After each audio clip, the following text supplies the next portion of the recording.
Assalamualaikum warahmatullahi ta'ala wabarakatuh.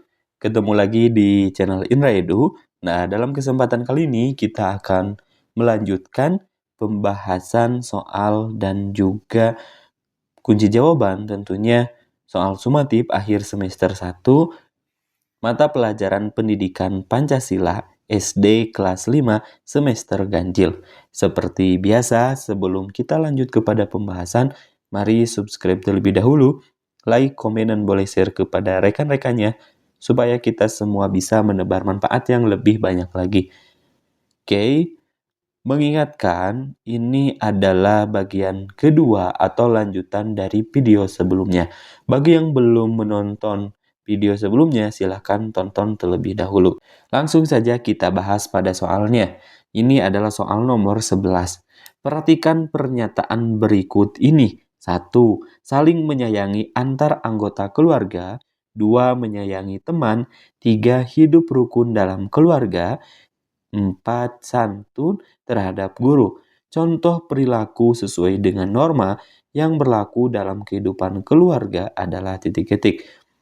A. 1 dan 2, B. 1 dan 3, C. 2 dan 3, D. 2 dan 4. Nah, yang ditanyakan di soal di sini adalah contoh dari perilaku norma yang berlaku dalam kehidupan keluarga. Oke, kita perhatikan pernyataannya. Yang pertama, saling menyayangi antar anggota keluarga. Oh, berarti ada kata keluarga. Berarti ini terjadi di lingkungan keluarga. Berarti nomor 1 adalah betul merupakan bagian dari norma yang berlaku dalam keluarga. Oke, yang kedua, menyayangi teman. Nah, kalau menyayangi teman, ini berarti lingkupnya di luar keluarga. Baik itu di lingkungan tempat kita bermain, ataupun di lingkungan tempat kita belajar atau sekolah. Berarti yang nomor 2 jawabannya kurang tepat ya. Atau pernyataannya kurang tepat terkait dengan norma yang berlaku dalam kehidupan keluarga. Nomor 3, hidup rukun dalam keluarga. Oke, ada kata keluarga, berarti di sini terjadi dalam lingkungan keluarga, yaitu dengan hidup rukun. Ya, oke, nomor 3 betul. Nomor 4, santun terhadap guru. Nah, kalau terhadap guru, berarti jelas kejadiannya lingkupnya bukan di keluarga, melainkan di lingkungan sekolah, atau tempat kita belajar mengaji, dan lain sebagainya. Berarti nomor 4 di sini kurang tepat. Jawaban yang tepat adalah 1 dan 3 ya. 1 dan 3. Kita cari 1 dan 3. Oke, berarti jawabannya adalah yang B, 1 dan 3. Oke, kita lanjutkan pada soal berikutnya nomor 12. Perhatikan gambar berikut ini. Oke, di sini ada siswa laki-laki dan juga perempuan sedang berpamitan gitu ya, atau sedang salaman terhadap orang tua atau bisa terhadap guru. Hal pada gambar di atas menunjukkan contoh penerapan norma titik-titik. A. Kesopanan, B. Agama, C. Kesusilaan, D. Hukum. Nah, kalau di sini berarti sedang salim ya, sedang salim, dan siswa yang laki-laki sedang menunggu giliran. Ketika siswa perempuan sudah selesai salim atau salam suntangan, baru siswa laki-laki pun mengikuti. Nah, gambar tersebut di atas menunjukkan contoh penerapan norma. Oke, kesopanan simpan terlebih dahulu. Agama, kalau agama ini berarti berkaitan dengan aturan ya, aturan yang berasal dari wahyu Tuhan.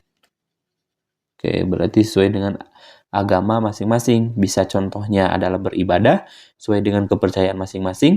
Berarti yang B di sini kurang tepat. Yang C, kesusilaan.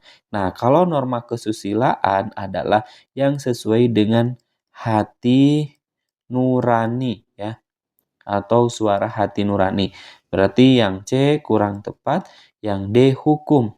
Nah, hukum ini aturan aturan yang dibuat ya, dibuat oleh manusia atau badan hukum resmi, ya, atau ada badan hukumnya secara resmi di negara kita. Berarti yang D kurang tepat. Berarti gambar di sini, ya, Salim di sini adalah termasuk ke dalam penerapan dari contoh norma kesopanan. Jawabannya adalah yang A. Soal berikutnya nomor 13. Salah satu contoh penerapan norma dalam kehidupan sehari-hari adalah titik-titik.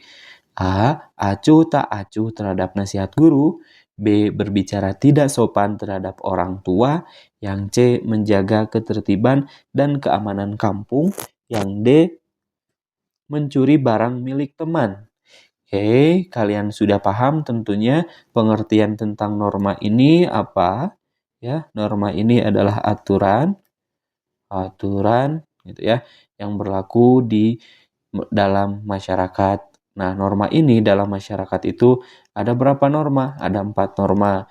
Norma yang pertama ada norma agama. Norma yang kedua ada norma kesusilaan. Norma yang ketiga adalah kesopanan. Dan norma yang keempat adalah norma hukum. Nah, keempat norma ini adalah berlaku di masyarakat. Oke, nah yang ditanyakan di soal di sini adalah penerapan norma dalam kehidupan sehari-hari. Kalau option jawaban yang A, acuh tak acuh terhadap nasihat guru. Oke, acuh tak acuh berarti ada ketidakpedulian gitu ya terhadap nasihat yang diberikan kepada guru. Berarti yang A di sini adalah kurang tepat. Yang B, berbicara tidak sopan terhadap orang tua. Oke, tidak sopan jelas.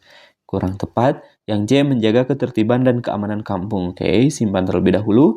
Yang D, mencuri barang milik teman. Oke, mencuri ini tidak boleh bertentangan dengan norma hukum juga. Gitu ya, norma agama, gitu ya, aturan dengan Tuhan, nanti akan dikenai sanksi, gitu ya. Dan tentunya bertentangan dengan norma. Berarti jawaban yang paling tepat adalah yang C. Menjaga ketertiban dan keamanan kampung. Soal berikutnya nomor 14. Salah satu cara menerapkan norma agama dalam kehidupan sehari-hari adalah titik-titik. A. Belajar dengan tekun. B. Menjalankan ibadah dengan tekun. C. Berbicara sopan kepada orang tua. D. Patuh terhadap perintah orang tua. Oke, yang ditanyakan di sini adalah cara menerapkan norma agama, ya. Belajar dengan tekun. Oke, kalau belajar dengan tekun di sini berarti masih kurang tepat ya, belajar dengan tekun gitu ya dan ketika dikaitkan dengan norma agama gitu ya dalam kehidupan sehari-hari. Oke, kalau yang B menjalankan ibadah dengan tekun. Oke, nah kalau kegiatan ibadah berarti di sini ada kegiatan keagamaannya. Oke, simpan terlebih dahulu. Yang C berbicara sopan kepada orang tua, masuk ke norma kesopanan berarti ini kurang tepat. Yang D patuh terhadap perintah orang tua. Oke, berarti ini norma yang ada di dalam keluarga, berarti kurang tepat. Jawaban yang paling tepat adalah yang B, menjalankan ibadah dengan tekun. Kita lanjutkan pada soal berikutnya nomor 15. Perbuatan jujur merupakan perbuatan yang sesuai dengan norma masyarakat dan kebenaran. Di bawah ini yang merupakan contoh dari sikap jujur adalah titik-titik.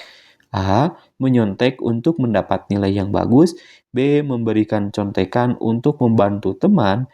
C. Menegur dan memukul orang yang mengganggu di kelas. Yang D. Melaksanakan piket kelas. Jawaban yang paling tepat adalah yang berkaitan dengan sikap jujur adalah yang mana? Kalau yang A mencontek jelas ini ada kebohongan, gitu ya. Kebohongan yaitu supaya bisa mendapatkan nilai yang bagus. Jelas ini tidak jujur. Yang B memberikan contekan untuk membantu teman. Oke, memberikan contekan. Oke, berarti ini ada unsur yang tidak jujur. Berarti yang B pun tidak tepat. Yang C, menegur dan memukul orang yang mengganggu di kelas. Nah, meskipun ada orang yang mengganggu, bukan berarti kita harus langsung menegur dan bahkan harus memukul. Artinya kita tidak boleh memain hakim sendiri. Ya, berarti yang C kurang tepat. Yang D, melaksanakan piket kelas. Ini merupakan bagian dari sikap jujur atau contoh dari sikap jujur. Jawabannya adalah yang D. Soal berikutnya nomor 16. Perhatikan pernyataan berikut ini. 1. Sanksinya berupa celaan. 2. Diterapkan dalam penyelenggaraan negara. 3. Bagi pelanggar sanksinya tegas. Yang keempat, hanya berlaku dalam masyarakat tertentu. Ciri-ciri norma hukum ditunjukkan pada nomor A1 dan 2, B1 dan 3, C2 dan 3, D2 dan 4. Nah, yang dicanakan di sini adalah ciri-ciri dari norma hukum. Kalau yang satu, pernyataan yang satu sanksinya berupa celaan. Nah, kalau celaan berarti ini berkaitan dengan norma kesopanan. Berarti nomor 1 kurang tepat. Nomor 2, diterapkan dalam penyelenggaraan negara. Oke, penyelenggaraan negara ini termasuk yang nomor 3, bagi pelanggar sanksinya tegas. Oke, yang melanggar sanksinya tegas. Berarti ini pun termasuk ke dalam bagian dari ciri-ciri norma hukum. Yang nomor 4, hanya berlaku dalam masyarakat tertentu. Oke, hanya berlaku dalam masyarakat tertentu berarti bisa dikatakan sebagai norma dari kesopanan ataupun norma ataupun bagian dari adat gitu ya, kebiasaan. Berarti yang nomor 4 kurang tepat. Jawabannya adalah 2 dan 3. 2 dan 3 kita cari, yang A1 dan 2 salah, B1 dan 3 salah. Berarti jawabannya adalah yang C, 2 dan 3. Kita lanjutkan pada soal berikutnya nomor 17. Orang melanggar norma agama akan mendapatkan sanksi berupa titik-titik. A. Dosa, B. Denda, C. Cercaan, D. Pengucilan. Berarti jawaban yang paling tepat adalah untuk soal nomor 17, ketika ada orang yang melanggar norma agama, maka jawabannya yang tepat adalah yang dosa. Oke, simpan dulu. Denda ini berkaitan dengan norma hukum.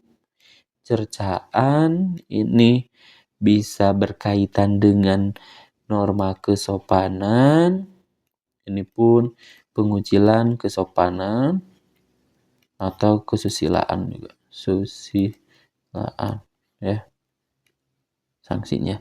Berarti jawaban yang paling tepat adalah yang A. Karena kenapa yang A mendapatkan dosa? Karena norma agama ini adalah aturan yang berasal dari wahyu Tuhan. Apabila kita melanggarnya, maka akan mendapatkan dosa. Gitu ya, seperti itu. Kita lanjutkan pada soal nomor 18. Perhatikan pernyataan berikut ini. 1. Tidak meludah di sembarang tempat. 2. Tidak boleh menyakiti hati orang lain. 3. Memberi atau menerima sesuatu dengan tangan kanan. 4. Selalu menghargai orang lain. Contoh bentuk norma kesopanan ditunjukkan pada nomor titik-titik. A1 dan 2, B1 dan 3, C2 dan 3, D2 dan 4. Kita perhatikan pernyataan nomor 1. Tidak meludah di sembarang tempat. Ini termasuk ke dalam norma kesopanan ya. Kesopanan. Nomor 2, tidak boleh menyakiti hati orang lain. Nah, kalau ini adalah tidak boleh menyakiti hati orang lain, berarti kurang tepat ya. Bisa saja ini masuk ke norma kesusilaan atau juga bertentangan dengan norma agama. Nomor 3, memberi atau menerima sesuatu dengan tangan kanan. Oke, ini termasuk ke dalam norma kesopanan. 3 betul. Yang nomor 4, selalu menghargai orang lain. Oke, selalu menghargai orang lain. Ini bisa termasuk ke dalam norma apa? Ke dalam norma kesopanan juga bisa masuk ya, karena kita dalam bergaul itu ya, dalam hal apapun harus saling menghargai itu ya. Dan menghargai ini bisa juga ke dalam masuk ke norma agama gitu ya, atau toleransi. Nah, berarti jawaban yang tepat adalah 1 dan 3. 1 dan 3. Yang B, jawabannya adalah yang B. Soal nomor 19. Penggunaan teknologi dunia maya yang baik dan benar kecuali titik-titik. A. Pemilihan kata yang tepat saat berkomunikasi. B. Tidak memberikan informasi yang rahasia. Yang C. Menyinggung pihak lain. Yang D. Tidak menyinggung pihak lain. Oke, di sini yang ditanyakan adalah penggunaan teknologi dunia maya. Itu ya, yang benar kecuali kalau yang A, pemilihan kata yang tepat untuk saat berkomunikasi ini betul. Yang B, tidak memberikan informasi yang rahasia. Oke, tidak memberikan informasi. Oke, betul. Yang C, menyinggung pihak lain. Simpan terlebih dahulu. Yang D, tidak menyinggung pihak lain. Berarti kebalikan dari yang C. Kalau yang D, berarti kecualinya adalah yang C ya. Jadi penggunaan teknologi dunia maya yang baik dan benar itu adalah pemilihan kata yang tepat saat berkomunikasi, tidak memberikan informasi yang rahasia, serta tidak menyinggung pihak lain. Soal nomor 20. Setiap warga punya kewajiban yang harus terpenuhi membantu pemanfaatan teknologi dan titik-titik. A. Berlaku seenaknya sendiri. B. Menggunakan teknologi tanpa kenal lelah. C. Memanfaatkan teknologi untuk jual beli online. D. Mengikuti aturan yang berlaku. Jawaban yang paling tepat adalah di sini yang ditanyakan di soal itu adalah kewajiban yang harus terpenuhi dalam membantu pemanfaatan teknologi. Gitu ya, dalam membantu pemanfaatan teknologi. Jawaban yang paling tepat adalah kalau berlaku seenaknya sendiri ini tidak tepat. Ya, jangan seenaknya sendiri, jangan egois. Yang B, menggunakan teknologi tanpa kenal lelah. Oke, jangan selalu kita menggunakan teknologi, gitu ya. Jadi, ini Bapak rasa kurang tepat. Yang C, memanfaatkan teknologi untuk jual beli online. Oke, ini juga merupakan bagian dari kebermanfaatan adanya teknologi. Oke, simpan terlebih dahulu. Yang D, mengikuti aturan yang berlaku. Nah, lebih tepat yang mana antara yang C dengan yang D? Oke, kita pertimbangkan. Di sini yang ditanyakannya itu adalah punya kewajiban yang harus terpenuhi membantu pemanfaatan teknologi. Jelas jawabannya adalah kewajiban kita mengikuti aturan yang berlaku. Jawabannya adalah yang D. Sekian dan terima kasih. Sampai jumpa di video berikutnya. Semoga bermanfaat. Kami akhiri. Assalamualaikum warahmatullahi wabarakatuh.